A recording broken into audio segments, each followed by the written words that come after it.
Came about today through a special initiative on heirs property that is funded by J.P. Morgan Chase through a national organization called the National Community Stabilization Trust. And we have a representative from the National Community Stabilization Trust with us today. I don't see him in the room at the moment, but Jordan Blackstrom is with us from the National Community. Is he here? Is he waving? There he is. There's Jordan. Thank you for traveling to be with us today. We are grateful for their support in making this possible. So this special initiative provided support to HouseATL to have the consulting services of Ashley Edwards, who has also just waved a moment ago, now has disappeared. Our modest Ashley Edwards has been working with us for a year on heirs property issues, and she designed and organized today's sessions. And since she's one of those modest people, she didn't design herself into a speaking role. So if you all could please, just acknowledge and thank Ashley afterwards. You can thank her now too for all her hard work on this heirs property challenge. Today's event is also being live streamed and videotaped, so y'all be on your best behavior with the support that we have through J.P. Morgan Chase and the National Community Stabilization Trust. So before we move into our topic, we wanted to give an opportunity to our platinum sponsors to make some remarks. This whole event today, the luncheon session, everything would not be possible without our key sponsors. And so we're really pleased that our platinum sponsors chose to help make this available today to the community. So first, we're going to hear from the president of Atlanta Realtors Association, Chris Burrell. And as Chris makes his way up, I want to note that several HouseATL members are members of Atlanta Realtors Association or other realtors associations around the metro area.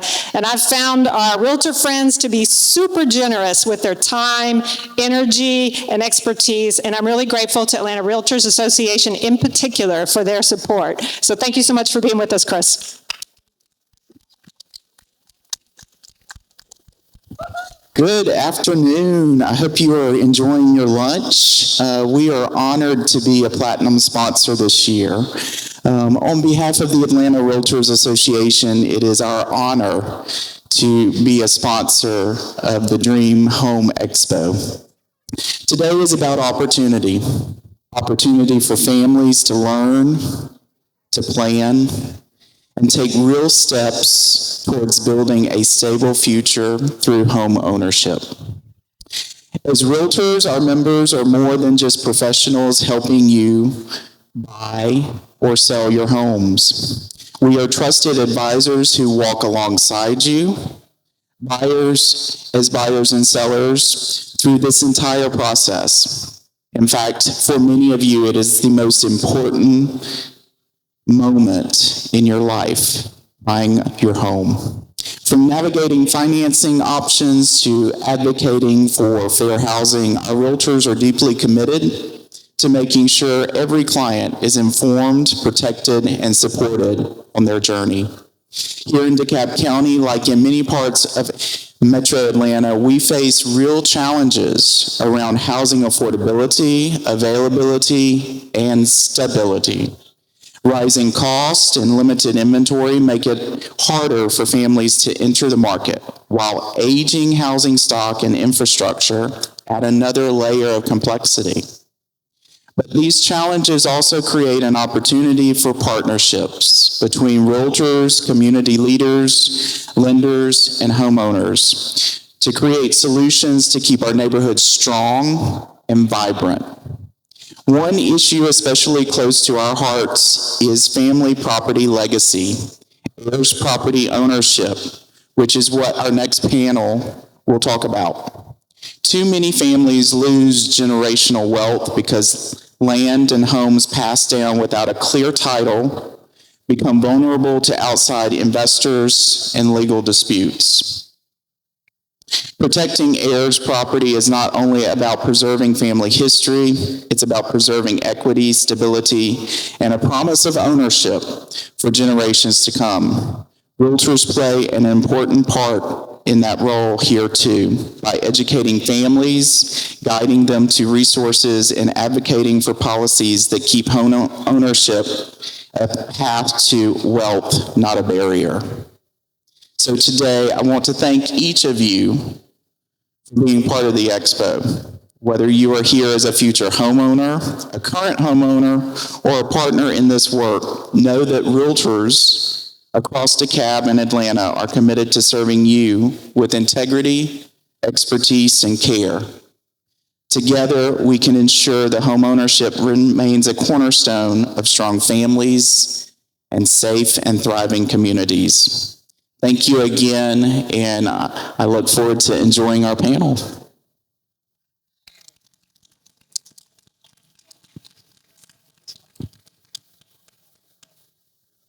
Thank you so much, Chris. Next, we're going to hear from an esteemed elected official who is also a platinum sponsor today, Dr. Ladina Bolton, who's Commissioner for Super District 7. We're grateful she chose to support us and make today possible, and she has also generously decided to share her time today with Alan Mitchell, who's the Director of DeKalb County Community Development, in order for you to get some information about services that are available to you through DeKalb County's Community Development Department. Dr. Bolton. Thank you so much. And as Natalie said, I am going to yield my time to Mr. Alan Mitchell, but first I wanted to take an opportunity to acknowledge some of the folks in the room out of DeKalb County who would be an asset to you when you're trying to actually get your first home, your dream home, or sustain the home that you're in.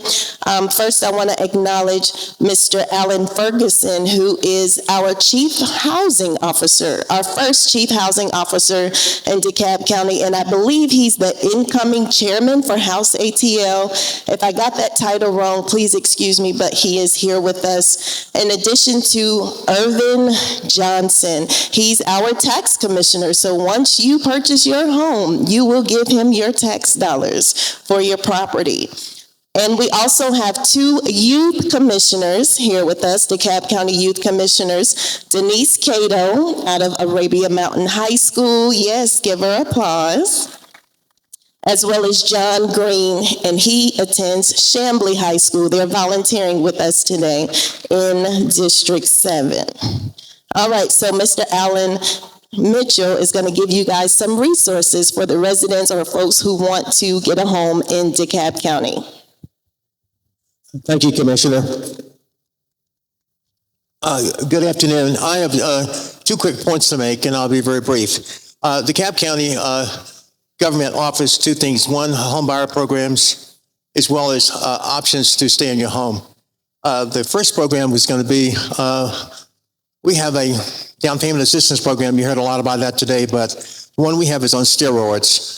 It's actually a concept where we use a program called NSP, Neighborhood Stabilization Program. There are federal dollars where foreclosed homes and abandoned homes are actually acquired, rehabbed, and sold. So as a home buyer, you don't have to actually look for a home, nor do you have to go to the labor of rehabbing homes that you might get through down payment assistance. In our case, we do all that for you and offer you up to $24,000 for a down payment and closing costs. So if you compare that to traditional down payment assistance programs, it's drastically different. You don't have to go to the labor of rehabbing a home. So we've done over $30 million of expenditures since I've been associated with the program. It's going back a number of years. And we currently have about 5 to 7 homes that we currently have under rehab that will be available for sale. So that's a really good deal for someone looking for a home using a down payment assistance. Second point, also there are areas where DeKalb County will help you stay in your home. The first program we have is called DMAP, which is the DeKalb Mortgage Assistance, where if you're having issues or trouble with your mortgage, can't pay your mortgage, we can go up to a cap of $10,000 in paying arrears for you. This program is administered by Atlanta Legal Aid, Our House, and Urban League, where you can make phone calls, go to our website and get the telephone numbers to assist you with delinquent mortgages. In addition, we also have Metro Fair Housing, a preeminent nonprofit who also is on the contract with the county to help with issues with fair housing, loan modifications, things like that, where there's overt discrimination. So we can also direct you to Metro Fair. And lastly, we have Atlanta Legal Aid under contract with DeKalb County, and they will help you with foreclosure issues, as well as difficulty paying your mortgage, and also simply buying a home. So it's a legal firm. They're here today. If you come to our table, which is at T2, you can get handouts to all the programs I've mentioned. So with that, I'll conclude saying DeKalb is really concerned about helping you get a home, but more importantly, helping you keep a home. Thank you. Have a good day.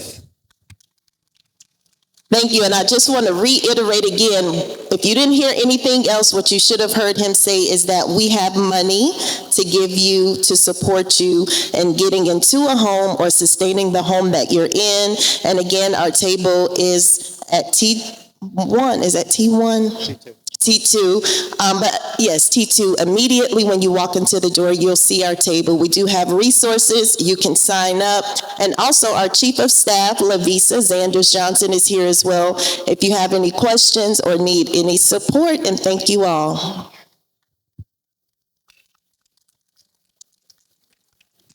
Thank you. Thank you both so much, Dr. Bolton and Mr. Mitchell. Hope you all will take advantage of those resources. So now we are going to begin our panel for our plenary session. I am going to turn the microphone over to a journalist from Canopy Atlanta, LaJoy Lane, who is here with us, giving her time to moderate our panel, and she will be introducing her panelists. Welcome up, LaJoy. We're going to do a little rearranging of chairs here.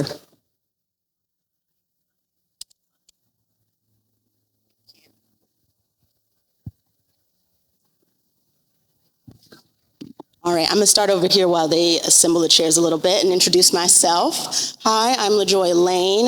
I'm a real estate professional who focuses on property management and marketing. More recently, I've had the ability to kind of connect the analytical side of real estate that I really enjoy with the more creative side by working with, as she mentioned, Canopy Atlanta. They are a local community journalism group, and with them, I had the ability to do some investigative journalism around rental changes and history in the Tri-Cities area and how that was really affecting legacy residents as well as the community moving forward. So I'm really excited to be here for this because I think overall this is a really timely conversation. I'm going to join my fellow panelists over here now.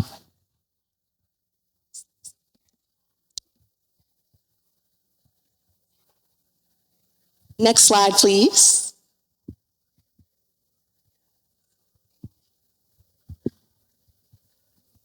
Okay, perfect. So what I was saying was that I think this is a really timely conversation because, as many of you know, next year we will have the FIFA World Cup here, and that will definitely affect the real estate market here. It will change desirability, it will change urgency, and it's important that we're having these conversations now because you don't want to have to be figuring out how to A, protect your property or how to navigate the sphere of heirs property while potentially in crisis or even worse, unfortunately, grieving. So I think it's awesome that we have these panelists here. They are all experts in this area. They will offer us perspective. I think that will cover a 360 to give you a really good foundation about heirs property. So I'm going to do a little highlights for our panelists because they all, like I said, have really deep knowledge of this topic. And I will start with Kim Hughes from KG Hughes and Associates. You have a specialty in estate planning as well as real estate around residential and commercial.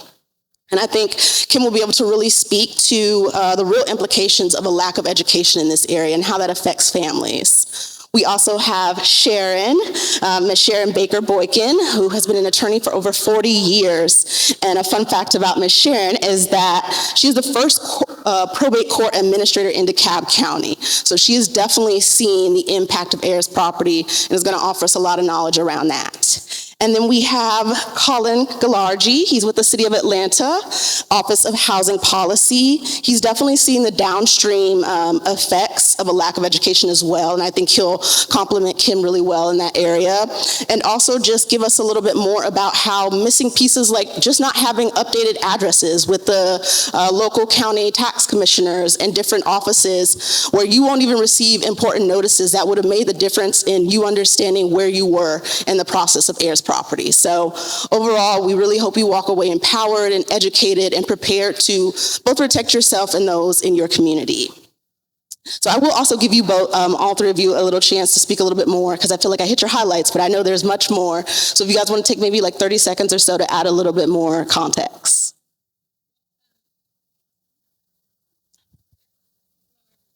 Oh.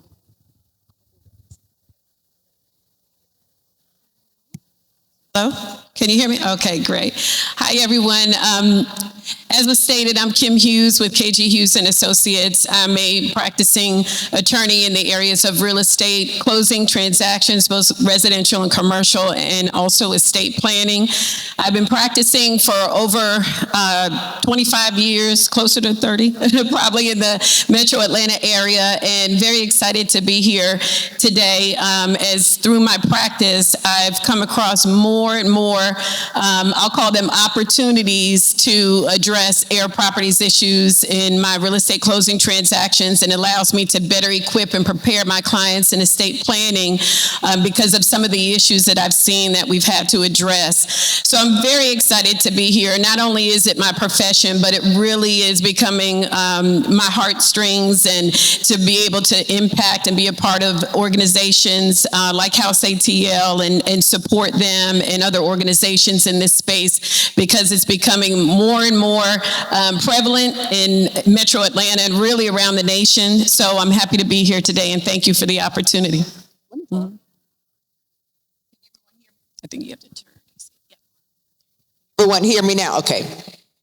I am also happy to be here. My name is Sharon Baker Boykin, and as our moderator said, I've been an attorney for 40 years. Wow. Time has flown by. But this is also an area that I pay a lot of attention to. I've been in private practice. I've been a judge. I've been a prosecutor. And I was the first probate court administrator in Decatur, and this was back when COVID started. So I'm looking forward to the discussion too, but I want each one of you to pat yourselves on the back for just being in the room, because you're going to hear hopefully some good information, and you may be the ones to protect your family's legacy of property, not only yours, but your parents, your grandparents, great-grandparents. And we're going to touch upon all of that. Check, check. Wonderful. Can y'all hear me? Cool. So my name is Colin DeLargy. I am a senior policy analyst in the mayor's office of the city of Atlanta. I work with a group called the Housing Innovation Lab, where we focus a lot on the mayor of Atlanta's goal of building or preserving 20,000 affordable housing units by the end of the decade. Now, what does that have to do with heirs property? I don't have 40 years of experience in this, unfortunately. In fact, just a few years ago, if you had said heirs property to me, I would have said, that's the stuff, like that's all the air on top of the house, right? That goes all the way up. But no, HEIRS I learned. And really, I've come to be, to come into this world because a lot of the work that we do in the mayor's office has to do with neighborhood stabilization, has to do with housing outcomes for folks. And what we notice time and time again, I'll get into this in a little bit, is when you have things like heirs property, when it's not clear who owns the home after someone passes, a lot goes wrong. And those downstream effects impact not just the family, but the neighborhood, but the city. So that's kind of how I got into it. And I'm very excited to learn and tell. Awesome. So I will agree with you too. I also did not have a full concept of heirs property before digging a little bit deeper, but I would love if you could actually start us off with that. Give us a good definition so people have a grounding of what that is. So the lawyers on the line will have a better definition, but the way that we think about heirs property, I took some notes, so forgive me as I look down, but usually we think of heirs property as what arises when the state of Georgia is unclear about who owns your home after you pass. Now, oftentimes it's thought, oh, that means I passed away without a will. That's not entirely true. Some wills are not totally clear in and of themselves, but it's a good rule of thumb, is if you pass away without an estate plan that you decide and that you communicate to the state and that you file, then you risk having an heirs property situation. And I'm sure Ms. Sharon here will say it, but you actually already have an estate plan if you own a home. Who decides it? And we're going to talk about that too. I don't know if you want me to jump in now. Yeah, please. So let me give you all an example, because I'll be using this example as I kind of answer some questions. Suppose here in Georgia, this couple, Denzel and Sharon, buy a house. I didn't say Washington, right? But they bought a house in Georgia.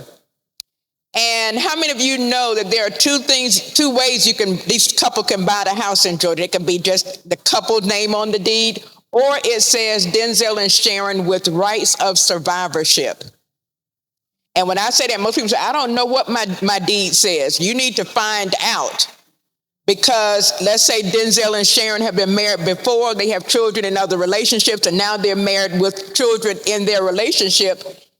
If, let's say, the property they bought in Georgia just had Denzel and Sharon's name on it, and Denzel died first, Georgia wants to know who are Denzel's heirs, because if he doesn't have a will or a trust, Georgia is now going to decide what happens to his half of the house. If he has 5 or 6 kids and a legal spouse, not someone that you're just shacking up with, got to be legal now, but Georgia's going to slice up his 50% of the house among those heirs. And what if you haven't, there's children that now come out the closet. Oh, my mother said Denzel was my daddy. It's going to be some fights over who are getting a slice of that 50% of the house. Now, if your deed says Denzel and Sharon with rights of survivorship, whichever one dies first, the survivor gets the whole house. And then people didn't know. I said, okay, if you got a deed or even to buy a house, make sure that tagline is there, because if not, you need to have a will. So you say who gets your half of the house versus Georgia stepping in and slicing it up among spouse, children. If no spouse, no children, your parents, are they still living? If no parents, sisters and brothers, no sisters and brothers, nieces, nephews, it goes all the way down this line. But now you can see the mess, because if everybody doesn't like each other, they're not talking. The children from the first marriage don't like the children from the second marriage. They can't even agree on what to do with the house. So it becomes a mess. So that's the first step. Check your deed. Does it say the two people who own the house, if it's married, that there is rights of survivorship in that deed? Because if not, you need to get your estate plan done. Yeah. Can I add to that? Yeah, honestly, could you also couple that with explaining kind of the toll? So and Sharon talked a little bit about that emotional toll, but there's also a financial toll to that. Yeah, I think that's the one thing that people don't realize. Sometimes they get caught up in the fact that estate planning costs. It costs to plan, but it costs more to not plan. And I don't think they really understand that. The caveat that I wanted to add, because you're totally right, obviously, but a lot of times we don't think about blended family situations, because I have people that will come to me and want me to add people on the deed. They want them put as joint tenants with rights of survivorship.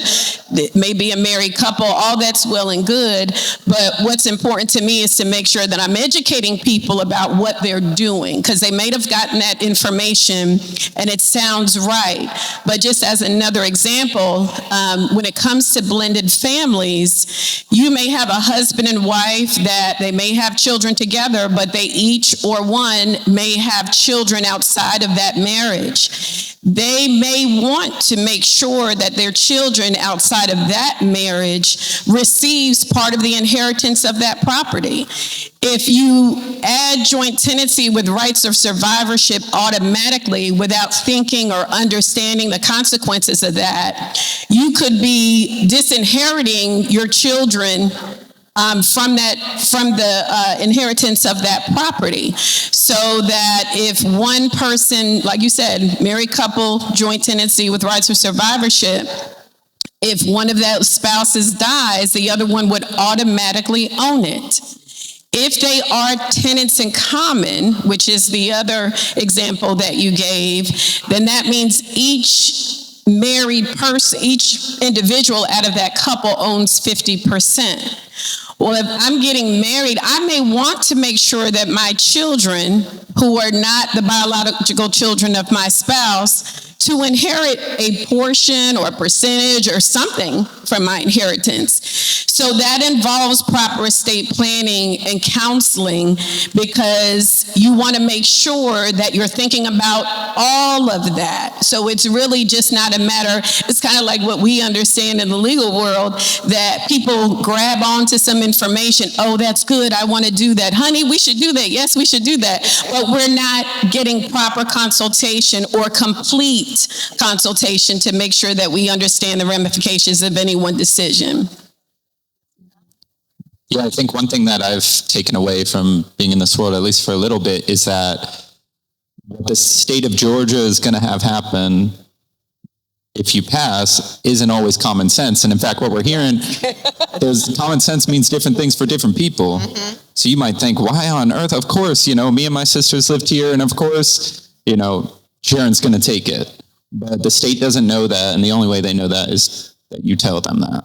And so make sure that your common sense is the same as the state's common sense by doing the planning, being intentional, and writing it down. Yeah, there's nuances in the law. I always tell people that. So just to your point, what seems like common sense to us just naturally, just know there's nuances in the law. I even understand that as a professional, and I'm sure you do too. If there's a component of something that I'm handling that involves another area of practice, I don't just assume, even as an attorney, that, oh, that makes sense if this goes this way or that way. I'm going to contact the attorney who's a profession in that space, just to make sure that I'm handling, the situation properly in all fronts. So just always remember there's nuances, and what you learn on social media does not address those nuances 9 times out of 10. Speaking of the state kind of stepping in and making a decision around what happens to properties if there's not a will, could you, on a very high level, if this is the first time someone's heard the word probate or heard probate court mentioned, can you kind of give a definition of that?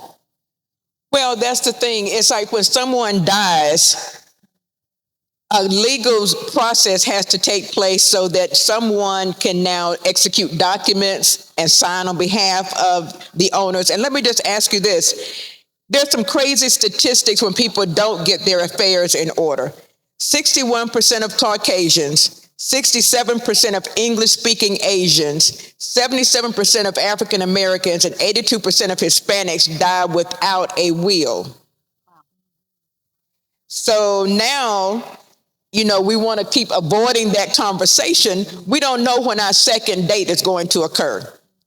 But shouldn't you decide what you want to have happen to your stuff versus not knowing and not being a participant? You may be flipping over in your grave when you see what's going on now regarding your stuff. Because when you do not have a will or an estate plan in place, some person, or maybe more than one person, comes to the probate court asking to be named the administrator over your estate.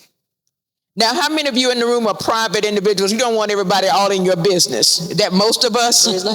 Well, guess what? After that process starts, we have to put a notice in the legal newspaper for 4 consecutive weeks to let the world know you died without a will. And do you have an estate plan? Or whatever? No, do I have a claim against your estate because you owe me money? Or I'm an heir, I'm a child. So now we all know what's in that you didn't put your stuff in order. And now here comes the fight in probate court because one or more people may step up and say, I want to be the administrator, because they get paid out of your estate to do this job, to, file reports with the court, to, okay, who am I going to give different things to? Who gets the car? Who gets the bank accounts? Again, based on the heirs, the law that George has put in place. But it can be rather ugly and time consuming, because it's not going to be the person died on Monday and the hearing is next week. It may be a year from now, depending on the scheduling and the court calendar. So what's happening during that time period? And like I said, I sat in on some of the ugliest fights. I mean, real ugly. And it's when you think people get along, when money's involved, it changes things. I can't tell you how many people I have talked to. I may be doing a real estate transaction and a probate matter comes up because there's actually the deceased on title. And the person who signed the contract actually thought they had authority because mama always trusted me to handle affairs. And at the end of the day, when you get kind of under the weeds of everything, nobody in the family wanted that person to handle anything. So it becomes a whole big issue now that they're trying to sell the house. And one of the things that really highlighted for me, like I said, I've been practicing for well over 25 years, but during COVID, that is the time frame when things just, the light bulb really went off for me about how critical estate planning, particularly trust, and the importance of thinking about trust, at least being aware of trust for people in the community. Because that was a time, and I'm sure you can attest, where everyone in this room, one thing we share in common is during COVID, we all learned what can happen when the world is not prepared. And what was happening for me in transactions as I was dealing with real estate transactions is that when someone died, normally probate could take maybe like 3 to 4 months with a good county, all things being equal and all of that. I would tell people 90 to 120 days. But there was a time frame when the courts were like, we don't know when we're going to be able to get back and going. And when we do, it's going to be extremely delayed. So imagine the scenario. Someone dies. Nobody in the family can really pay for this mortgage, but yet the mortgage is still going to be due. And if we're dealing with 90, 120 days, 6 to 9 months, sometimes a year when COVID, what's going to happen to that house if the mortgage company doesn't want to work with you? And they have an option. They're not required to work with you. During COVID, there was a little more concession around that because, like I said, the world was dealing with this. No one knew what to do. But if you didn't have anybody in the family who, one, would stand up or could stand up, just from capacity of understanding how all this goes, they may not be able to handle that properly, and potentially you could lose the house. Something that someone worked so hard to gain and to be able to pass on, or wanted to, even though they didn't properly plan, but in their heart wanted to pass on to people. Because of the probate courts being delayed, it could cause an issue. And let me just add another little silent. How many of you know what's getting ready to happen on October the 7th? Next Tuesday. There's going to be people, the tax commissioner is going to be auctioning off people's property at the courthouse steps because they haven't been paying the taxes. Mm-hmm. So let's say grandmother had a property, wherever they may be at Decatur, Fulton, other states, wherever. But I looked at the list, both for Fulton and Decatur, and there are over 100 properties on both lists that are going to be auctioned off on the courthouse steps because they're not paying the taxes. Mm-hmm. So again, someone is not following through with mom or grandmama's or whoever's property, and because nobody stepped up to be the administrator over the estate, the family's still arguing, they're not talking, nobody is checking the mail. So now and I encourage you all, why don't you just go and see how that process looks. People have their lawn chairs, so they're going to be out there all day. And some people owe maybe less than $1,000 of taxes. But that property is getting ready to get sold on the courthouse steps. Now, if you, the owner, there's some time for you to recover the property back. But again, it's another problem because somebody's not taking care of the legal issues regarding the property. And it is very interesting because I just kind of looked at one when I was in Decatur, and I said, how are all these people coming from? And I just went outside, and it was hundreds of people bidding on those properties. But here's it is, if it was your property, your parents' property, and you got some legal stuff to take care of, there's a time for you to recover the property back after it's sold on the courthouse steps. But if you're not paying attention to the mail, not trying to still get legal stuff in order, that person who bidded on your property is just checking off dates on the calendar, because then it's going to be too late for you to get the property back. Right. And I think when I looked at the DeKalb County list, they actually had the names of the owners, how much money they owe, the property address. So you may want to go check a look and make sure it's none of your family members on that list before Tuesday. Yeah. And if you do see somebody's property that's related to you, you need to have some conversations And, you know, even if you don't like your family members, somebody got to have some common sense to start the conversation to get stuff in order. Or here is wealth going to someone else that people have put their life into. I don't want to cut you off, but I feel like you did draw a really good line, the two of you did, between how quickly properties that were meant to be inherited and be a blessing for a family and passed on quickly become foreclosures and auctioned off to anyone who's willing to pay those taxes back. I don't know if, Colin, you had anything to add to that before we shift over to kind of structural barriers to protecting ourselves. No, definitely. So I came into this topic of heirs property really in two ways in my work, working on the housing team at the city. The first was I was actually looking at the question, when do code enforcement violations become a problem? So I was looking at all of the code enforcement data that we had, and I noticed that heirs property was way overrepresented from other things. If you look at, maybe it starts with you didn't cut your grass, or, some shingles are falling down. And as that escalates and it goes all the way to an eventual demolition, I was looking, okay, which properties are actually getting demolished? And it was something like, I picked one year about 10 years ago, and it was about 45% of the properties that had gone all the way to demolition were actually heirs properties. And so that says to me one of two things. Either folks are choosing not to intervene, or they can't. And one of the reasons that I realized that they can't is that it's hard to get financing, or maybe you want to sell the house, but it's hard to sell the house because you have heirs property. It's hard to get the loan that you need to fix the roof. It's harder and harder and harder to do these things. And what we know, and this goes to the tax sale as well, is that big problems don't go away with time.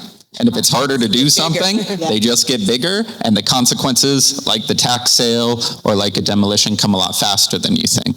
And so heirs property I noticed was compounding that and just making it more and more difficult to upkeep a house, even if you wanted to. Thank you for sharing that. So before we have our panelists offer some resources that they really champion or think are very important things that people can be doing today, I did want to let you all know that if you had questions, we do have volunteers with postcards that you're able to go ahead and write your questions on. So while they're listing their resources, go ahead and write your questions, and then we'll give ourselves 5 minutes or so at the end to answer some general questions, okay?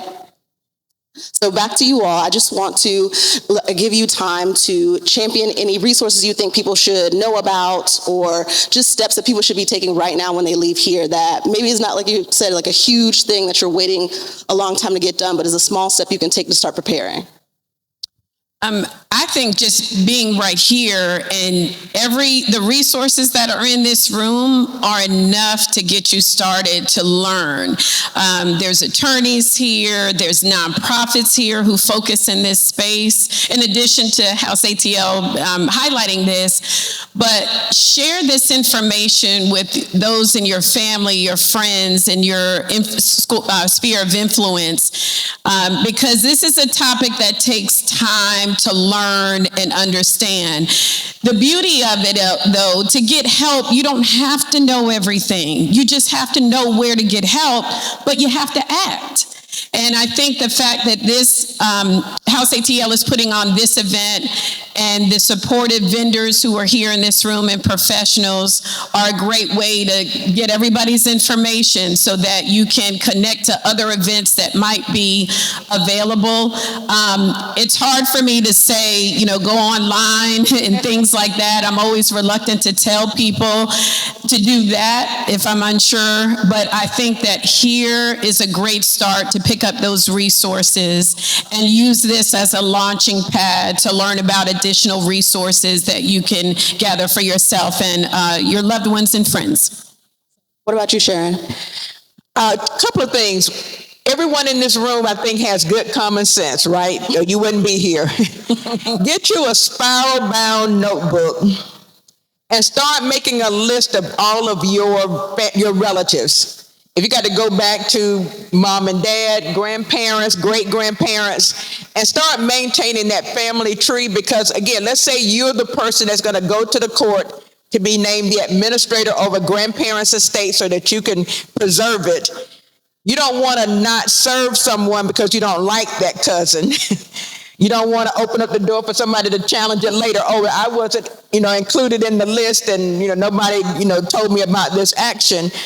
But somebody got to step up and say, I'm going to do some things that make sense. You don't want your grandparents or your parents or even your own. If you don't have your stuff in order, you need to get your stuff in order too. As mentioned earlier, I'm an attorney. I've written now about 13 plus books, and I have a free ebook, Help Me Get My Stuff in Order.com. So you can start thinking about this subject and not keep procrastinating because somebody didn't wake up today.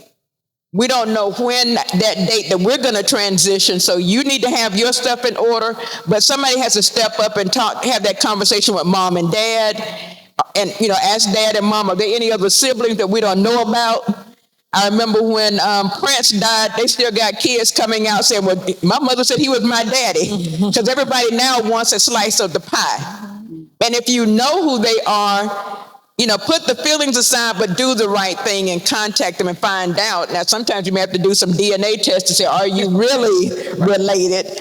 But you want to get things in order and have the right people in the room so that you all can make some discussions versus letting the court make decisions, because you may not like what the judge issues in those cases, but the judge still has to follow what's on the books in the state versus you all coming together and reaching some family conclusions about what you want to have happen. Awesome. Yeah, so I would just add a few concrete points to that. One, if you own a home already, whether you bought it or you inherited it, go check your deed in the county with the county clerk. Just get a copy of it. Some counties, I know Fulton County has a program, I think it's called, don't quote me, but call the clerk and ask. But you can get automatic notifications if there are changes to your deed. So let's say you did inherit a property and it is still a tenancy in common situation where maybe it's you and two siblings who own it, and then maybe one of them passes and their 4 or 5 kids, 3 or 4 kids, however many, have inherited a portion of the property, and one of them decides to sell that portion. Well, you'll be notified about it right away. So getting those automatic updates from the clerk's office, it's a simple process. There might be a small fee attached, but it's definitely worth it, because the sooner you know when something goes wrong, the better. I would say make sure that the tax assessor has the right address of the person who's going to be paying the taxes and responsible for the home, whether you own it now or whether you've inherited it already and you're already in an heirs property situation, because they will send you mail to that address. And that way you don't have to read the newspaper. I don't read those legal newspapers every week, and you don't have to either, because you'll get the mail directly.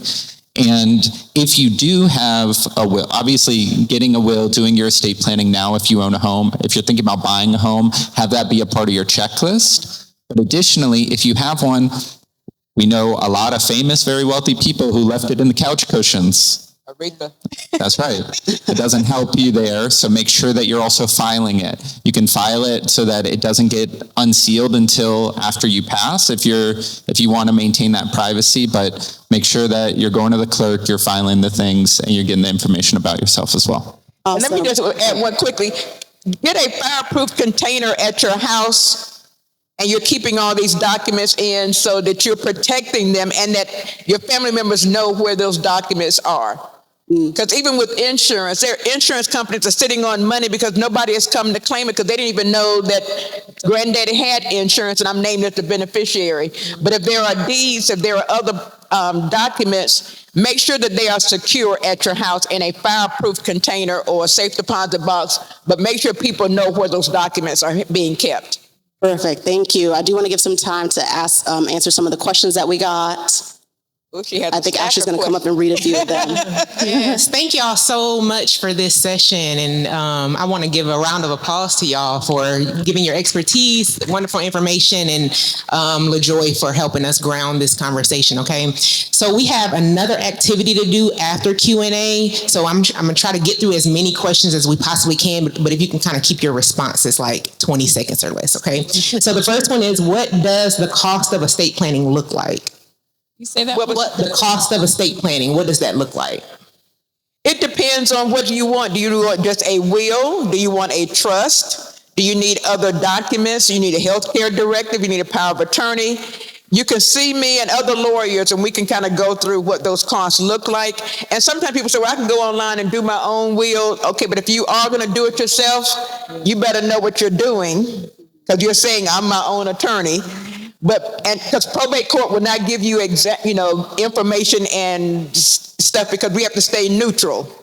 So basically, it's kind of like, it depends on what you're looking for. Exactly. It depends on what you're looking for. Number. Yes. Yeah. I can tell you trust costs more in the thousands. Wills will be, depending on the type of will, hundreds, okay? Because like she said, it can vary depending on what you need, but just to give you baseline. And I'll add, keep an ear out for free wills clinics. Those do exist. I know the city has been putting them on. We'll have another one on November 8th. If you're interested and live in the city of Atlanta, come talk to me and I can give you information about that. But Atlanta Legal Aid, others put on free wills clinics as well. So keep an ear out for those. All right. If you're getting married and your future spouse already has a home, how do you ensure you're the person to inherit the home in the event your spouse passes? So the deed is just in the husband's name right now. You're getting ready to marry him. You are, and does he have a will or an estate that he's saying who's going to get his house? So if he does not, then Georgia wants to know who are his legal heirs, the legal spouse, how many children, and Georgia will slice up the ownership percentage of that house among those individuals. The wife, if there are more than 2 kids, she gets no less than 1/3. But how many kids does he have? They're going to split up the remaining 2/3 among all the children. All right. What happens after a year when someone buys the property at a tax sale? If the owner wants to keep the property, but they don't have enough money? I can jump in here. Tax sales are messy things. The best bet is to avoid one, because if you don't prevent the home from going to tax sale, now the price you have to pay to fix the issue is not how much you owed in taxes, it's how much the person bid at the tax sale. And that's a much bigger number most of the time. I had a neighbor, he had about $10,000 in unpaid taxes. He didn't know about it, he didn't get the right notice. The house sold for $160,000 at tax sale. So that's the price he had to pay in cash. After a year, you have a year to do that at a minimum per state law. Now, you might have more time, but after a year, the person who bought it can say, I would like my house now. And they can do something what's called, they can do the right to redeem, or they can foreclose on the right to redeem is what it's called. Yes. But basically, they can finalize the foreclosure process, and you are now a tenant, and you can now be evicted because it's not your home anymore. So that's what starts to happen after 12 months. But fix the problem beforehand, because it's much cheaper then. Yes. All right. What are some alternatives to keeping your property as heirs property? Alternatives to keeping it? If you want to keep, I guess they're asking, if you want to keep the property and it is heirs property, what can you do? What are some options? You got to clear up whatever the issue is, because heirs property just means 1, 2, or 100 people have an interest. So that needs to be clarified. The first thing I would do is get a title search of the property to make sure that the interest can be confirmed. And then from there, they can be given advice on what steps need to be taken to clear it. But the title search is paramount, because sometimes interests are not addressed in a chain of title that otherwise people might think would have been. And if the property is still in grandparents' names or parents' name, someone needs to step up and go to probate court to be named the administrator, so that legally they can do some things with taking care of the property. But that's a court procedure. That's why I say you got to serve all the heirs. Are they agreeing that Susie needs to be the administrator? And sometimes 2 or 3 people are asking to be named the administrator, and there is a hearing. So that's step one. Somebody has to step up and take the legal ownership to do the work of that heir's property. Okay. Or at minimum, probate a will. Like, so we assume that heirs property means people, there's no estate planning, but there may be a will sitting somewhere and somebody just the executor hasn't gone to probate. So that may be the other thing. Right. Too. Okay, this question is asking about adopted children, but if you can kind of decipher between adopted versus stepchildren, how are these children seen in relationship to heirs property, adopted versus stepchildren? If they're legally adopted, then they are children and considered heirs. But not that you call this person your child and they for 40 years. No, they're not legally, it has to go through a legal proceeding to be confirmed an heir. Because here's the thing, the children are going to fight over how many people are going to get a slice of the pie. I was sitting in on a case where one of the sons got on the witness stand and said, well, Daddy told me he wasn't Susie's daddy.